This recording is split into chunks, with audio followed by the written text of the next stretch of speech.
Today, we're bringing on an economist and banking expert to talk about the banking sector and how commercial real estate fits into the larger picture. We'll also discuss the economy at large and if there could be a potential rate hike in 2025. I'm Kathy Fedke, and welcome to the Real Wealth Show. You're listening to The Real Wealth Show with Kathy Fedke, the real estate investor's resource.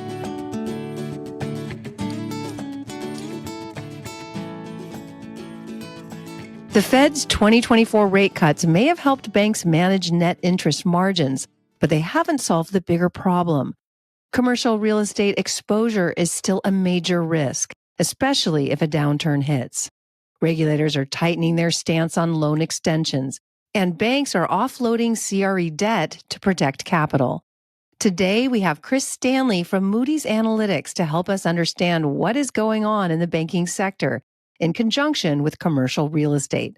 We'll also talk about the economy at large and Chris's contrarian view on what could happen this year. Chris, welcome to the Real Wealth Show. It's great to be here, Kathy. I'm looking forward to it. Well, let's start with what you do over at Moody's. What's your role there? Well, I think the best way to describe me is as a translator. I sit in a very special place between our bank customers, our product development team, and all of the economists that we've got trying to forecast and figure out what's next for the economy. So I speak a bunch of different languages, and I think that'll really help in our conversation today.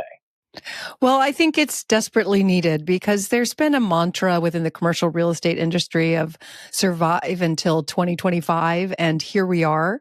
And many people, I think, were hoping that rates would be lower by this year so that they could survive. And that just hasn't been the case. So let's start with, how are banks doing? And if you could explain how the Federal Reserve rate cuts impacted banks in 2024. I'll say I've got a little bit of a contrarian view. I think looking back on a lot of the conditions in even before September, in September when the cuts started, there was a lot to indicate that we had a pretty resilient labor market. We had inflation that was not under control. And so the rate cuts were kind of having me scratch my head a little bit. Right. But as a banker, I think those cuts were helpful because, at least in one sense for banks, because the yield curve was inverted at the time. It's gone a little bit flatter now, but those cuts on the short end of the curve did help to restore a little bit of net interest income for bankers. And one of the potential explanations I can offer for that is it gives them back some income to start reserving in the event that we ultimately see some losses in CRE start to materialize. Yeah, I mean, that was headline news over the past few years that the banks were in trouble. And of course, we saw several fail, but it hasn't really been in the news lately. Of course, there's been a lot of other things in the news, and maybe that's why. But, should investors be worried? I think investors should really start preparing, as banks have, for many different potential states of the world. Really taking a hard look at your portfolio, thinking about not just the Fed's next move on short-term rates, but really strategizing all along that yield curve, right? Banks have to do this because they take short-term deposits and they make loans to real estate investors. With a 10-year or longer term. So they're really thinking about that maturity transformation and what that does to their liquidity and other kind of capital, credit position, all of that together. So they're doing a lot of stress thinking about high rates, low rates, high rates for a long time, inversions of the curve, all kinds of different combinations. I think it's time for real estate investors to really start to think that way as well, to protect themselves in terms of interest rate risk, and also to really start to rationalize their portfolios for a new normal, as opposed to continuing to wait for a return to what we saw before in terms of real estate usage and vacancy and that sort of thing. Yeah, it almost reminds me of a ski lesson I just took on Friday, which was give me a wide open field, I can ski it, but put me in the trees, it's terrifying. And because there's so many more obstacles, and the teacher was basically saying, well, you've got to be able to see 3 or 4 turns ahead and know where you're going. So you obviously miss the trees. And that's just kind of what I heard you say is, yeah, in the past when things were not as exciting, I guess changing all the time, you didn't have to maybe pay attention as much as you might have to now. There's a lot of trees in the way, a lot of obstacles. What would you say are some of those obstacles this year for investors? Well, I think there was a mantra, survive to 25. Yeah. We're here now. Yep. And I think really being conscious of some of the things that the Fed is thinking about, some of the things that bankers are faced with and evaluating in their strategy, and then really being honest about the income producing properties in your portfolio and kind of weighing all of those different things in balance and saying, there's a lot of uncertainty about what tomorrow could bring, but I want to be resilient and start to not only have a playbook for a bunch of different scenarios, but really be thoughtful about how do I know when it's time to switch plays. So I think inflation remains an issue. Thinking about what that does to the operating cost of your properties is going to be critical. I don't think rates for the longer end of the curve are going to be coming down anytime soon. We can talk some more about kind of some differences between rate actions and the long end of the curve in those terms, but that also means you may be paying a little bit more to borrow the money to finance the properties, and we're all well aware of just some of the big shifts in how these properties are being used, how big of a footprint in office companies are really looking for, changes in retail, needs around multifamily, all those different kind of more market-oriented type changes. So you got to think about how all those play together and be very honest with yourself about what are the returns in the portfolio? How does it need to be mixed to remain resilient for some of those potential future states? And what's the right one to hold on to versus maybe it's time to exit and get some liquidity back? When you say real estate, it's such a broad term. You could be talking about office, you could be talking about multifamily. Many of our listeners are in the single family realm, 1 to 4 units. So they're on a completely different loan structure than a commercial real estate investor. So would you say that between the two, the 1 to 4 unit residential investors versus commercial or any investors on commercial loans that adjust, what's the difference that they're looking at in 2025? So I would say 2 things. If you are on a fixed rate note that is coming towards maturity, regardless of what the underlying property is in your investment portfolio, the ability to get another fixed rate note is going to be more of a challenge. And it will certainly be at a higher rate than many of the fixed rates that were previously locked in. So it's much more likely that you're going to be facing a adjustable rate. And maybe that means an adjustable rate plus some type of additional protection like a swap or something along those lines that says, hey, it is an adjustable rate, but if rates go up, I'm shielding myself. And you're speaking specifically commercial, like a commercial loan?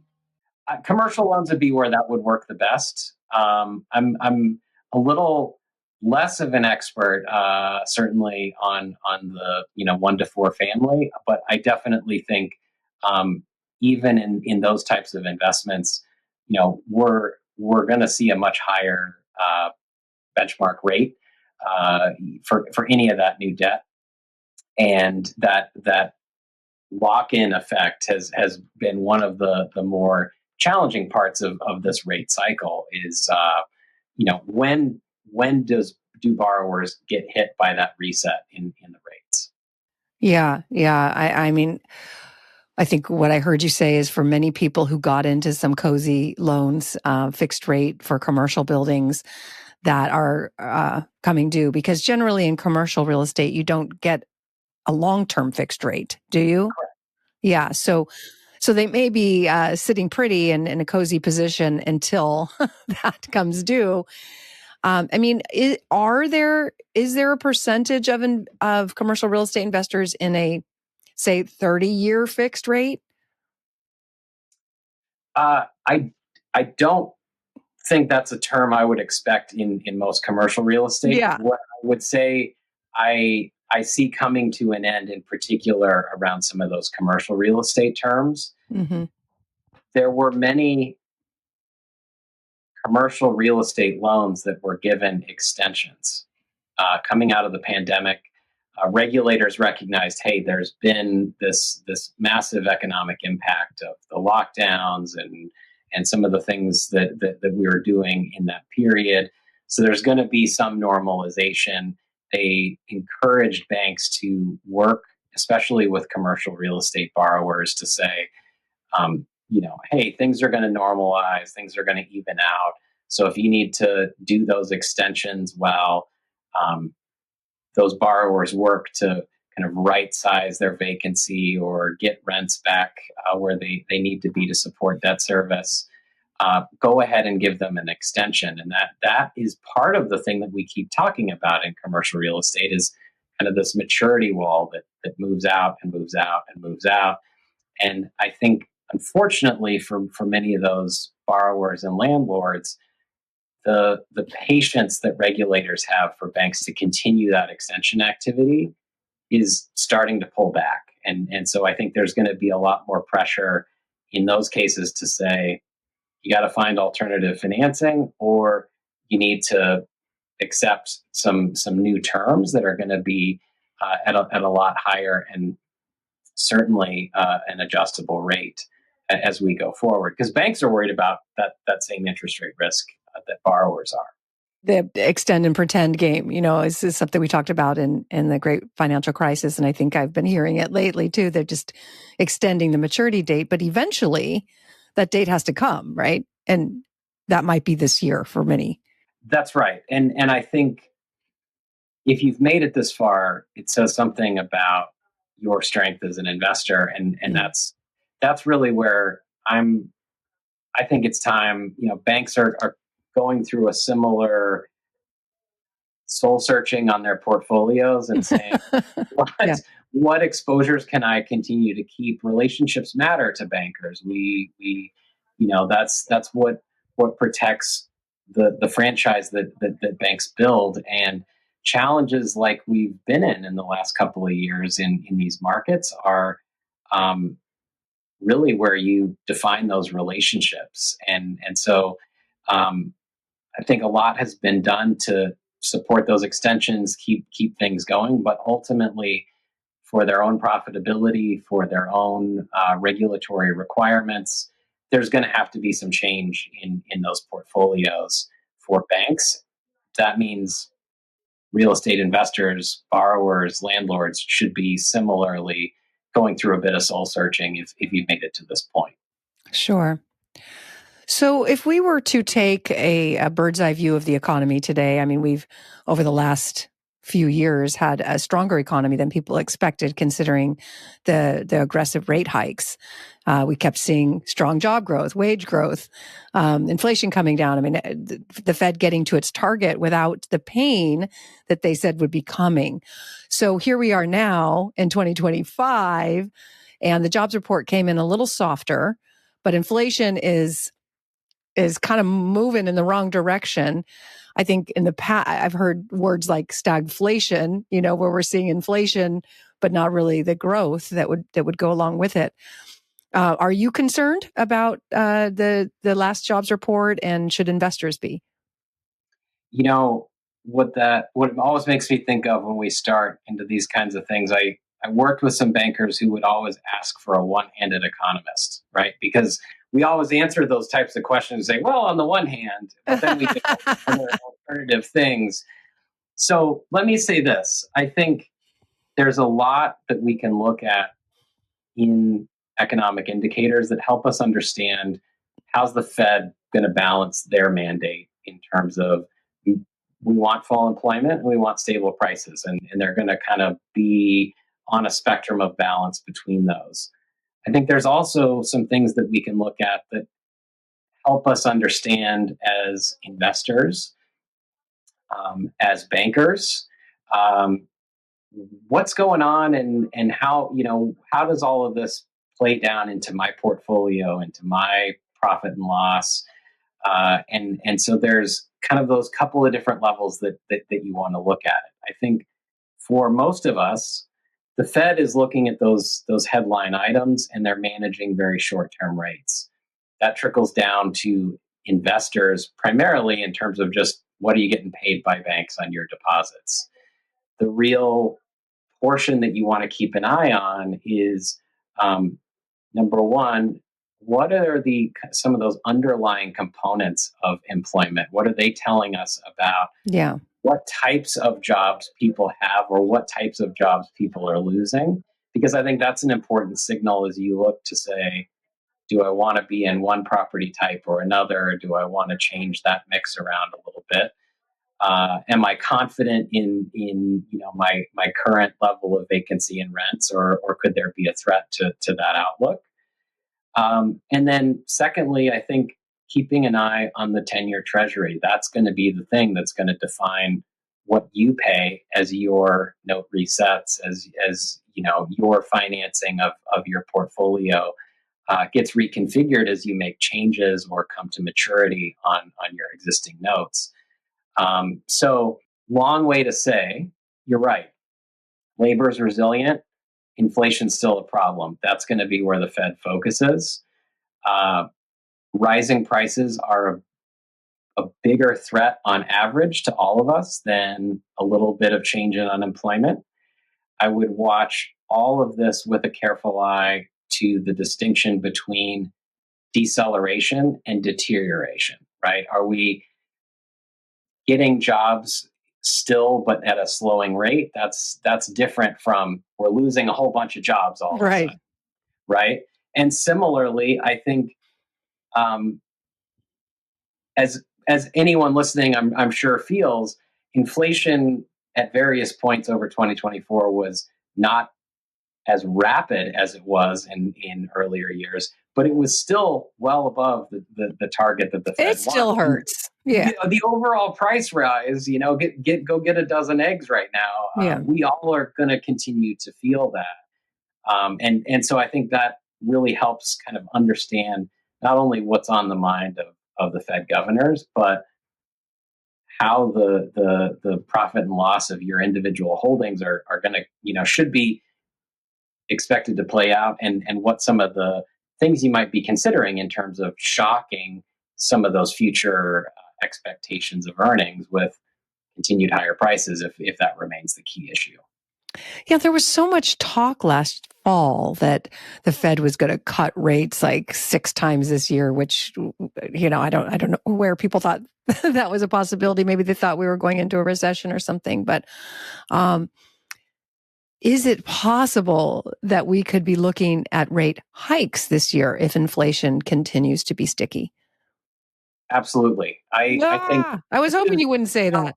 This is the thing. My contrarian view, even within my own colleagues, was, hey, if we go back to September when we first started making cuts, jobs were fairly resilient and inflation was still well above target. So I was saying, hey, why are we making any cuts at all? Right.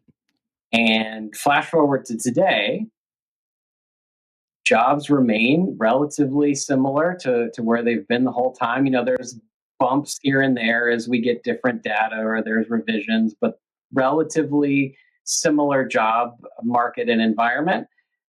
Inflation's still running above where it needs to be. And that's going to be the challenge for the Fed as we go forward. So while I think the consensus forecast is for there to be fewer cuts this year than previously anticipated, I'm going to take the other side of that bet and say there probably won't be any more cuts. And I wouldn't rule out in my evaluation of possible scenarios the opportunity for there to be, even an increase in rates.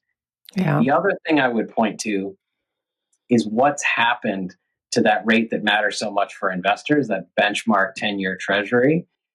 Since September, there have been 100 basis points in cuts by the Fed in that short-term rate. There's been an equivalent increase in the 10-year yield over that same period. So that's unusual. Normally, when the Fed cuts rates, it kind of normalizes the curve and pulls all rates along that full kind of maturity duration down with it. We're seeing the opposite right now, where short-term rates have come down and long-term rates have gone up, normalizing the curve in the process. Ooh, okay. So coming back to my skiing analogy, where we're not saying don't go downhill into a forest with a bunch of trees, but what last advice would you have for investors in this climate? Should they just not do the skiing and not go, or just be more careful? Here's the thing. To use your skiing analogy, it doesn't matter if you're on a bunny hill or a black diamond. It's the same fundamentals that are going to get you to the bottom of that hill, right? So Yeah. I think everybody is getting a lesson in fundamentals. And the faster that you can get back there in an uncertain place, right? Absent, we're going to return to some normal that we expected from the past, and really say, look, there's some trees ahead, there's some roots between them.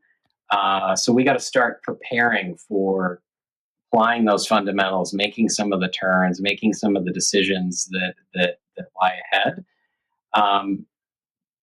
That's how you're going to say, look, there's going to be some trade-offs I'm going to have to make along the way, but to stack up the best set of trade-offs that I've got to get to the bottom of the hill, organize my portfolio, really think about realistically, what am I going to earn from these properties? What am I going to have to pay to keep them?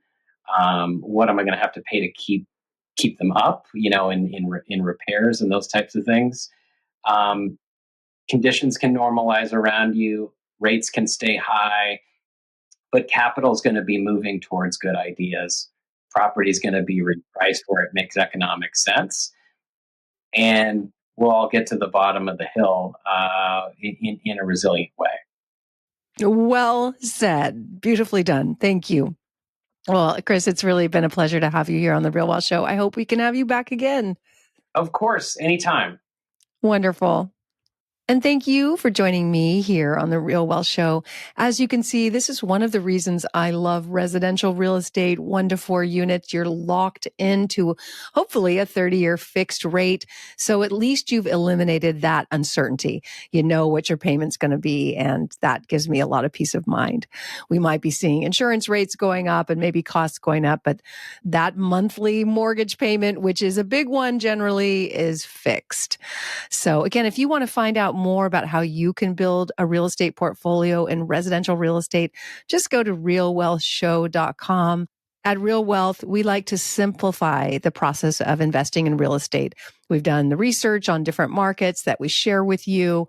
We have teams, property managers, insurance agents across the country so that you can build your team of experts with people who have come highly recommended by our over 80,000 members at Real Wealth. So again, just go to realwealthshow.com. It's free to join.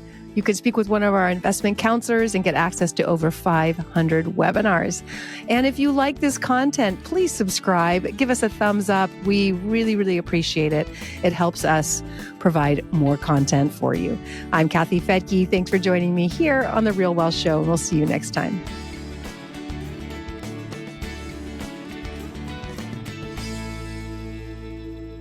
The views and opinions expressed in this podcast are provided for informational purposes only and should not be construed as an offer to buy or sell any securities or to make or consider any investment or course of action. For more information, go to realwealthshow.com.